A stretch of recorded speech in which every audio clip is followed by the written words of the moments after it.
شعبان کی 15ویں رات جسے شب براءت کہا جاتا ہے، یعنی وہ رات جس رات میں اللہ تعالیٰ مخلوق کو گناہوں سے بری کرتا ہے۔ اس رات کی فضیلت کے اندر تقریباً 10 بڑے بڑے صحابہ کرام سے اس کی فضیلت منقول ہوئی ہے، احادیث کے اندر آئی ہے۔ لہذا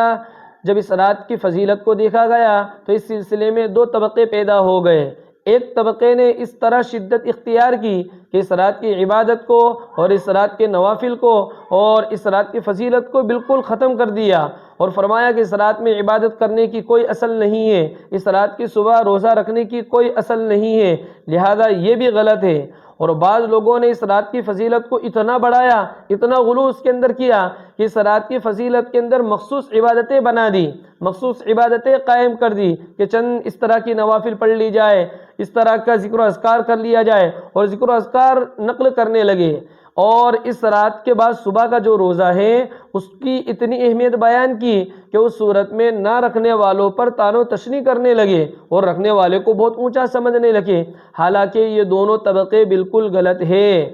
درمیانی راستہ یہ ہے کہ جب ہم صحابہ کرام کی ساری احادیث کو دیکھتے ہیں تو اس صورت میں 3 عمل ایسے ہیں جو امت کو اس رات کے متعلق کرنا چاہیے، یہ خلاصہ کلام نکلتا ہے۔ پہلا عمل،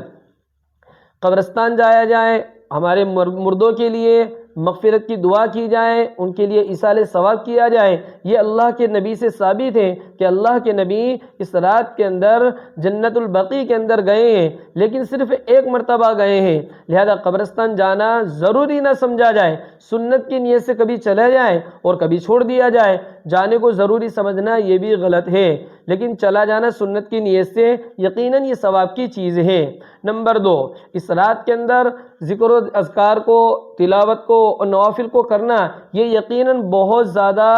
ثواب کی چیز ہے، اس لیے کہ اللہ کے نبی پورے شعبان بہت زیادہ عبادت کرتے تھے تاکہ رمضان کے اندر اچھی طرح عبادت کر سکیں، لیکن اس رات کے اندر شب برات کے اندر اللہ کے نبی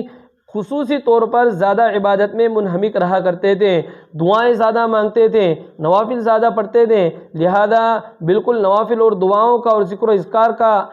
انکار کر دینا یہ بھی غلط ہے۔ اس لیے اس رات کے اندر ذکر و اذکار کا اہتمام ہونا چاہیے اور دعاؤں کا اہتمام ہونا چاہیے، نوافل کا اہتمام ہونا چاہیے، عبادتوں کا اہتمام ہونا چاہیے،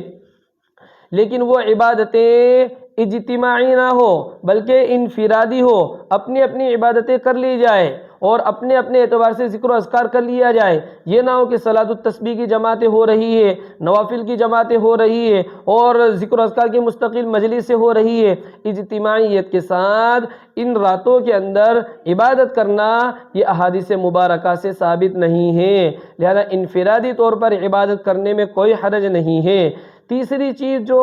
صحابہ کرام کی باتوں سے ہمارے لیے کرنے کے لیے ثابت ہوتی ہے وہ یہ ہے کہ اس رات کی صبح، 15ویں شعبان کی صبح کو ہم روزہ رکھیں، یہ ایک مستحب عمل ہے، سنت اور فرض اور کوئی واجب نہیں ہے، لہذا اگر مستحب کے اوپر عمل کرتے ہوئے آپ ثواب کی نیت سے روزہ رکھتے ہیں تو اس صورت میں آپ کے لیے روزہ رکھنا بہتر ہے، رکھ سکتے ہیں۔ چونکہ عامتاً یہ رات جو 15ویں شعبان کو ہوتی ہے یہ ایام 20 کے اندر ہوتی ہے، اور ایام 20 کے روزے رکھنا یعنی 13ویں، 14ویں اور 15ویں تاریخ جو چاند کی ہوتی ہے ان 3 دنوں کے روزے رکھنا مستقل مستحب ہے۔ اس وجہ سے اگر 15ویں شعبان کی صبح کوئی روزہ رکھتا ہے تو یہ مستحب کام کرنے والا ہوگا، اجر و ثواب کا باعث ہوگا۔ اور 2025 کی جو شب